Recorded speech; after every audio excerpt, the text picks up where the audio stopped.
One day, in a big house in Brussels, Belgium, a man took his daughter in his arms. Little Audrey Hepburn looked up and saw some beautiful lights above her. They were as white as snow. She remembered those lights all her life. She always loved the color white. She saw white and remembered her father. Then she felt safe and warm. Audrey Kathleen van Heemstra. Hepburn Ruston was born in Brussels on May 4, 1929. Her mother, Baroness Ella van Heemstra, was Dutch. Her father, Joseph, was half English, half Irish. He worked for many companies and made a lot of money. Young Audrey enjoyed reading and loved animals and birds. But her greatest love was music. "What's music?" Audrey asked her mother one day. "It's for dancing," her mother answered. Audrey wanted to be a dancer, but she was unhappy. "I'm too fat," she thought. "Dancers are thin and pretty, but my face is too round and my legs are too big." Her parents were unhappy too. They often fought. One night, her mother and father had a big fight. When Audrey woke up the next morning, her father was not there. Audrey cried for days. Her mother took her to England. At school, Audrey was different from the other girls. The other girls were funny and noisy. They enjoyed sports and talked about their fathers. Audrey was quiet and sad. Her English was not good and she hated sports. She did not talk to anybody about her father, but slowly Audrey began to make some friends. Then, suddenly, in 1939, her mother took her away from England. She could not say goodbye to her school friends. There was no time. "Why are we leaving?" Audrey asked. "There's going to be a war," her mother told her. "We're going to Holland. You'll be safe there." Audrey lived with her mother and two half-brothers in the Dutch town of Arnhem. She became more and more interested in dancing.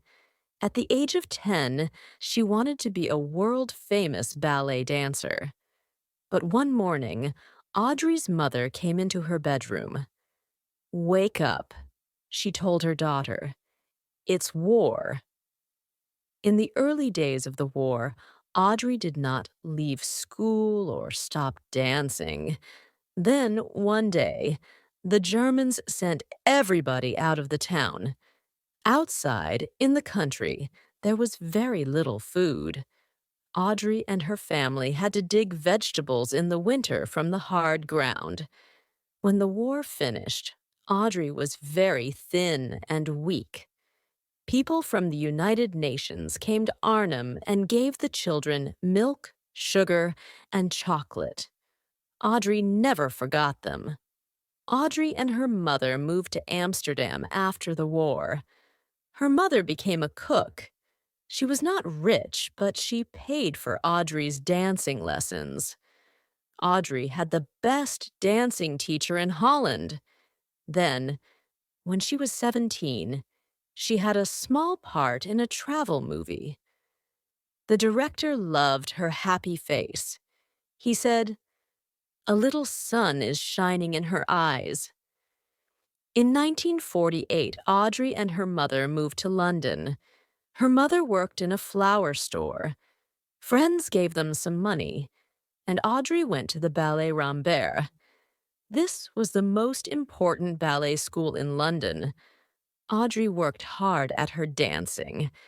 She had no time for boyfriends. But one day the ballet school told her, "I'm sorry, but you'll never be a famous dancer. You're too tall." Audrey was sad. But then something happened. It changed her life. Somebody remembered her from the ballet school and gave her a small part in a big London musical. 3,000 girls tried to get the part, but the producers wanted Audrey. She quickly found jobs in other musicals. Everybody liked this thin girl with the pretty face and wide smile.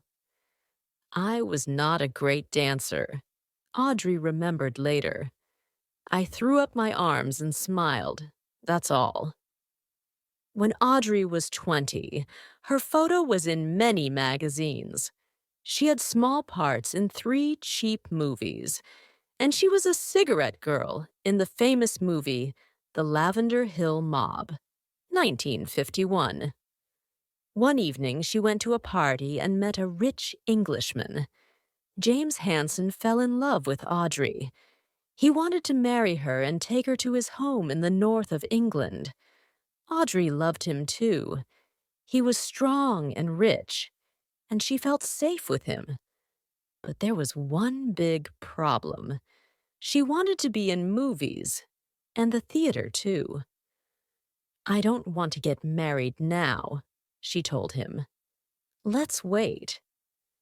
In 1951, Audrey had a small part in the movie Monte Carlo Baby, so she went to the south of France. The famous French writer Colette was in the south of France, too.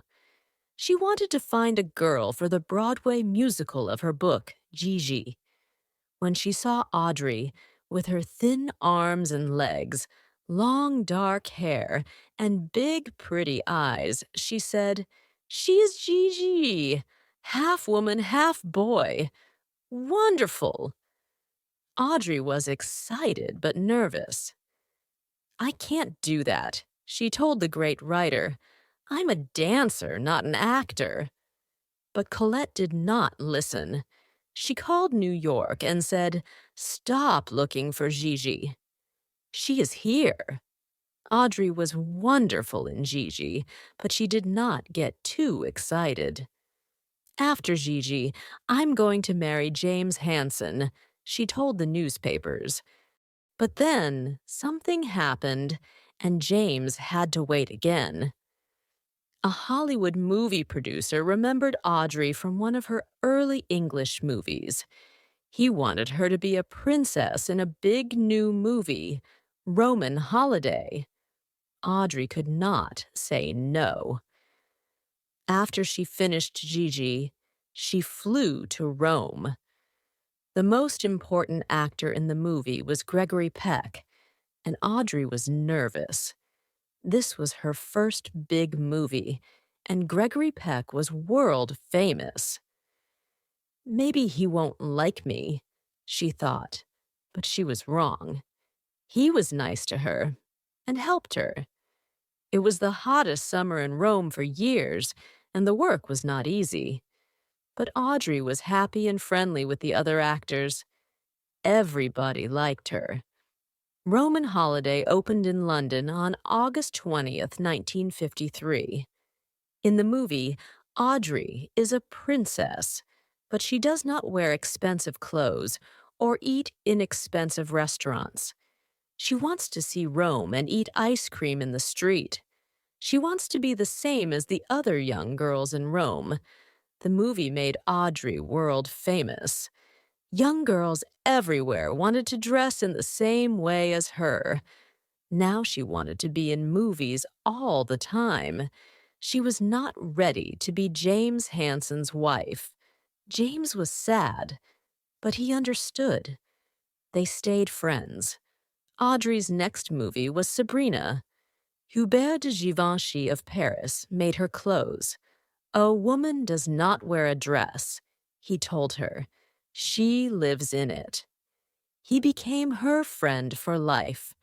There were 2 very famous actors in Sabrina, William Holden and Humphrey Bogart. Holden liked Audrey very much.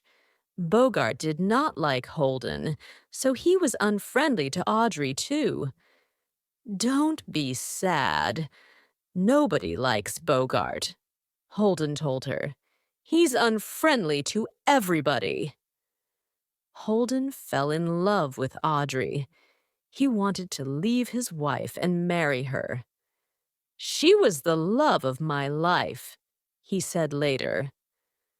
Audrey liked Holden too, but he was not the right man for her. He drank too much, and he had a wife and 3 children. She did not want to hurt his family. But there was something more important than this. He could not have more children, and children were very important to Audrey. When she married, she wanted to be a mother too. Later in the same year, Audrey went to a party in London and met the right man. He was 11 years older than her, but to her he was wonderful. He was an actor, writer, producer, and director. He knew everybody in Hollywood. He was a good friend of Oscar Tony. Every year, Hollywood Gregory Peck.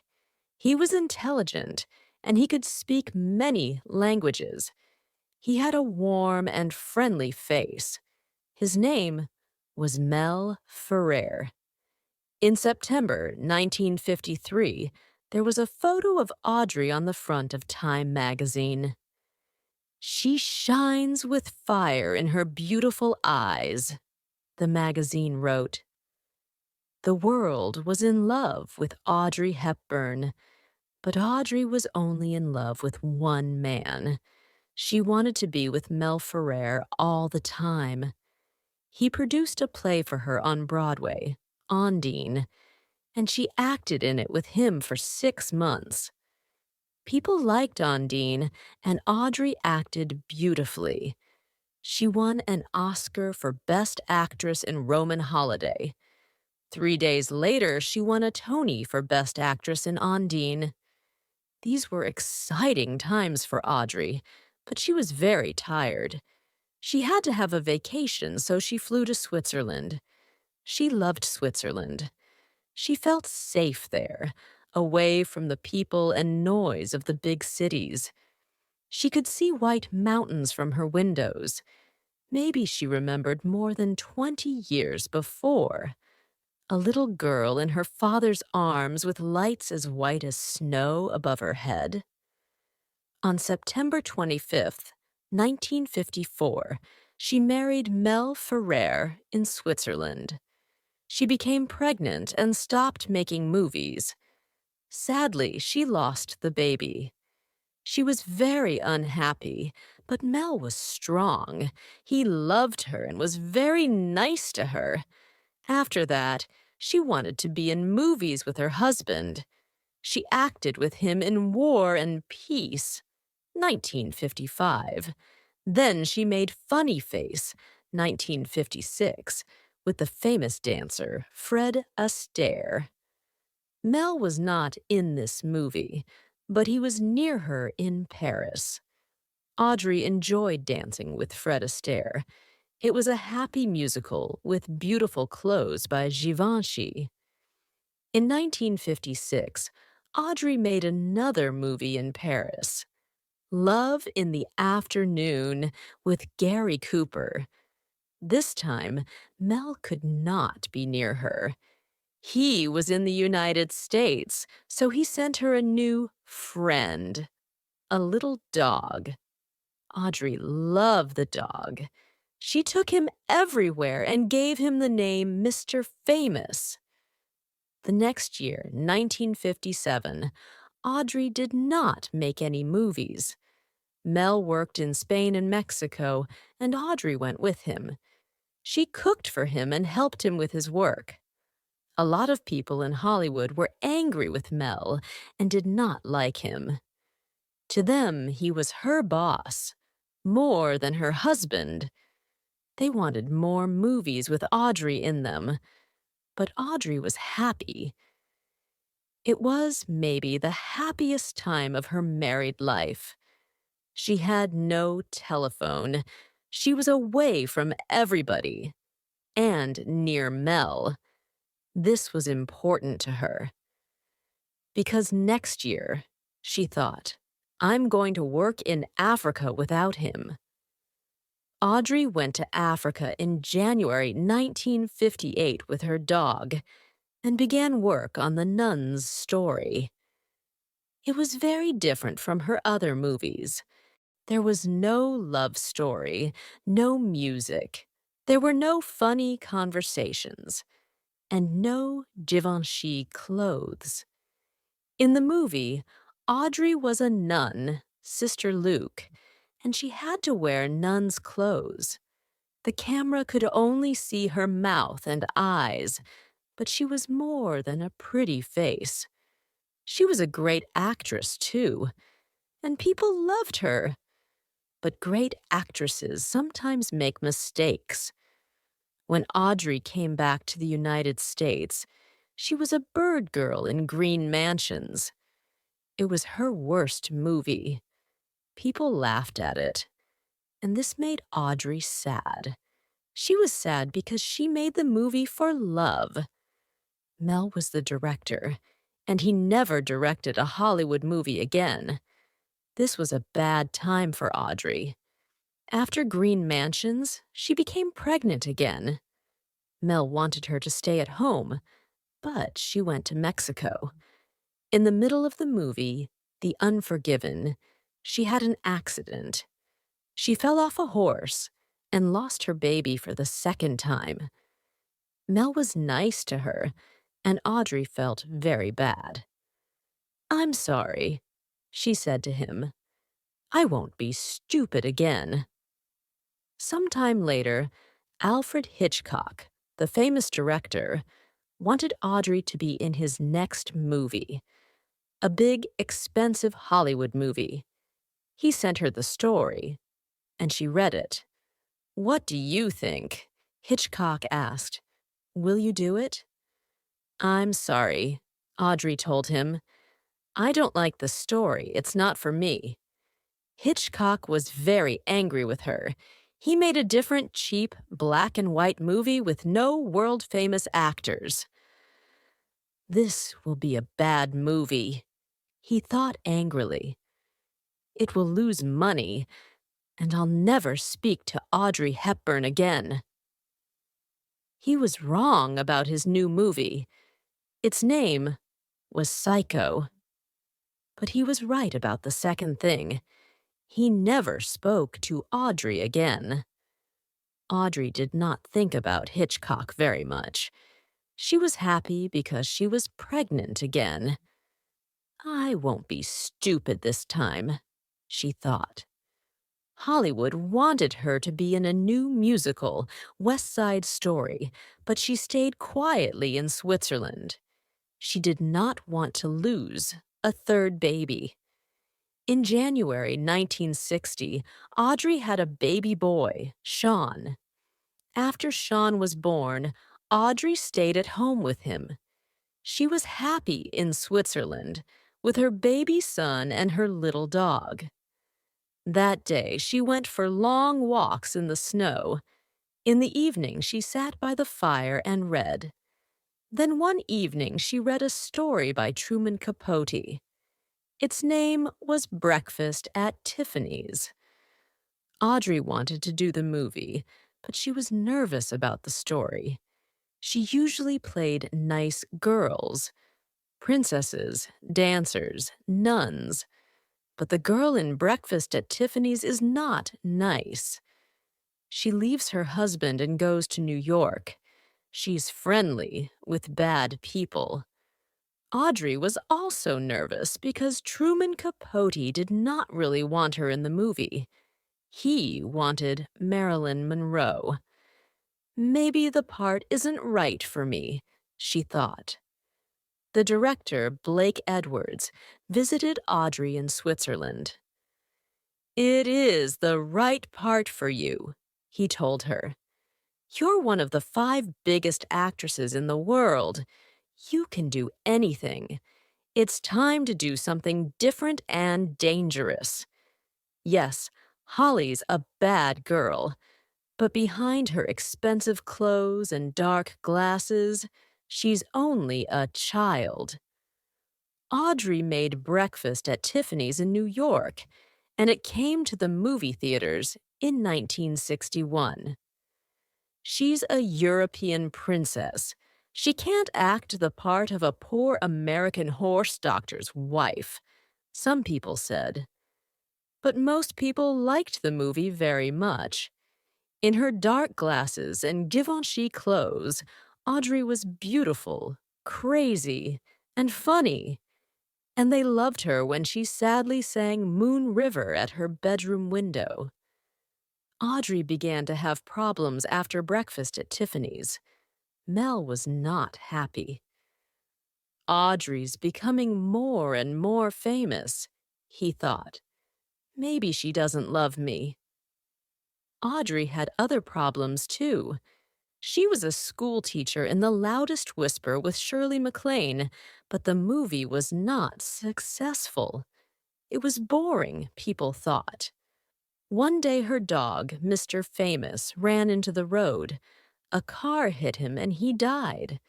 Then, in 1962, she made a very bad movie, Paris When It Sizzles.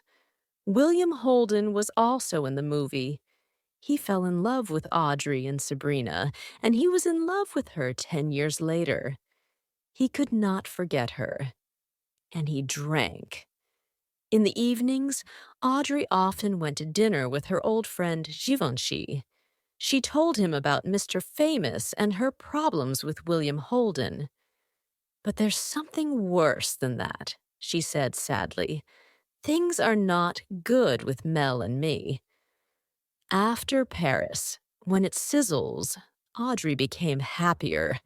She made Charade with Cary Grant, and this was a better movie. It was beautiful and intelligent, funny, and exciting. Maybe, she thought, the bad times are at an end. One day, in the winter of 1962, Audrey was at home in Switzerland with her 2-year-old son. Suddenly, she heard the telephone. Audrey answered it.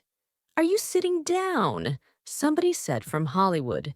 "You're going to be Eliza Doolittle in My Fair Lady." My Fair Lady opened on Broadway in 1956.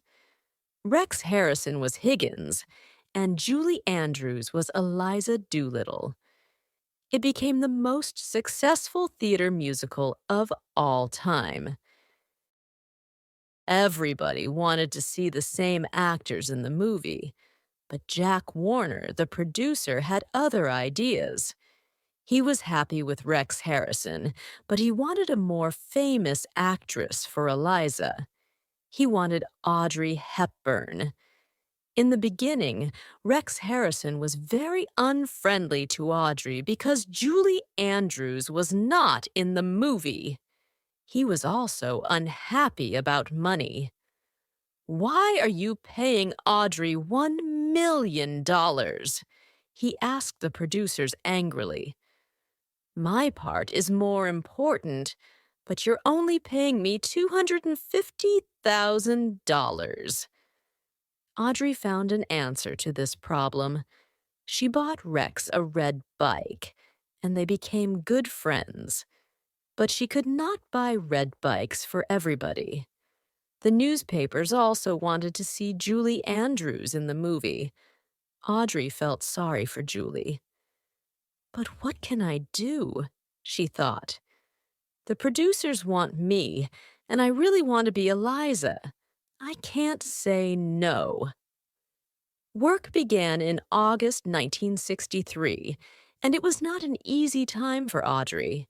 She had to have singing lessons because she could not sing as well as Julie Andrews. One day, the director said, "I'm sorry, Audrey. We'll have to use a different singer." After this, she was difficult with everybody. She shouted at Mel when he visited her. Everybody on the movie heard their fights. Sometimes, in front of the cameras, she started to cry. My Fair Lady came to the movie theaters in October 1964. The newspapers did not like Audrey's acting in the first half of the movie, but they liked her more in the second half. She was beautiful in her white hats and dresses. And when Professor Higgins hurt her, she acted wonderfully. You could really feel it when she was angry. My Fair Lady won 8 Oscars, but Audrey did not win one. Hollywood felt sorry for Julie Andrews and gave her the Oscar for her part in the Disney musical Mary Poppins. Audrey left Hollywood as quickly as possible. She wanted to be near Mel, so she moved to Spain with him for 8 months. She wanted to be happy again and to stop fighting. She remembered when she was a child. Her father left her when she was 6 years old. Now her son, Sean, was the same age, and she did not want him to lose his father. She then bought a house in a small town in the French part of Switzerland. She had white English flowers in the yard, and Sean played with the other children. For a short time, in 1965, Audrey and Mel were happy again. Audrey made a successful movie with Peter O'Toole, How to Steal a Million. After that movie, young women everywhere wore the same big white sunglasses and short white skirts. In 1966, she made Two for the Road. This was a movie about the problems of married life. Audrey was very good in this movie, but it was more successful in Europe than in the United States. The most important actor in the movie was Albert Finney. He was younger than Audrey, and she liked him very much. She went drinking and dancing with him in the evening and had a wonderful time. In 1967, things started to go wrong again. She made Wait Until Dark, and people liked it. But Audrey was not happy. She was away from her son, and Mel was friendly with other women. She became pregnant again, but lost the child. This was the end for her and Mel. I was very sad when Mel left, she said later. I was more famous than him, and he felt bad. But I really tried to be a good wife. My family was always more important to me than my movies. In 1969, Audrey married an Italian doctor, Andrea Dotti. He was 10 years younger than her, and he knew her movies. Audrey lived a quiet life in Switzerland and Rome. She had a baby boy, Luca, in 1970, and became interested in her husband's work. She was most interested in children with problems. I don't want to make more movies, she told newspapers. I'm happy as a good wife and mother. She only made one movie in 11 years, Robin and Marian, 1975. With Sean Connery. She made it quickly in Spain when her children were on summer vacation. It was good, but not very successful. Younger people were not interested in a love story between two older people. Then Audrey heard about her husband's girlfriends, and she was very angry. Other women said, "It's not a problem. He loves you. All husbands have girlfriends." But Audrey did not listen to them. When you love somebody, you have to love them all your life, she said to friends. She left Dotti in 1979. Audrey only made 2 or 3 more movies, and they were not very good. She made them for the money. When she became older, she wanted to do something more important with her life. She remembered her early years. At the end of the war, when she was poor and hungry. Now she wanted to help poor and hungry children, too. She started to work for the United Nations. With her new friend Robert Wolders, she visited the poorest and most dangerous countries in the world. The world-famous actress in Givenchy clothes now worked with hungry children in Africa. She stayed in small towns with no water and visited sick children in dirty old hospitals. When she was at home, she talked on television about her work. She had a small part in one more movie. She was an angel in Steven Spielberg's Always. Audrey's last words in the movie are, "Do things for others." In 1992, she traveled to Africa for the last time. When she came back, she was very sick. She got better for a short time, and her old friends Elizabeth Taylor and Gregory Peck visited her. But then she became very sick again, and the doctors could not help her. She left the hospital and went back to her house in Switzerland. She wanted to see the snow on the mountains again before she died. There were white flowers everywhere inside the house. Her friend Givenchy sent them from Paris. Audrey had one last quiet Christmas with her family.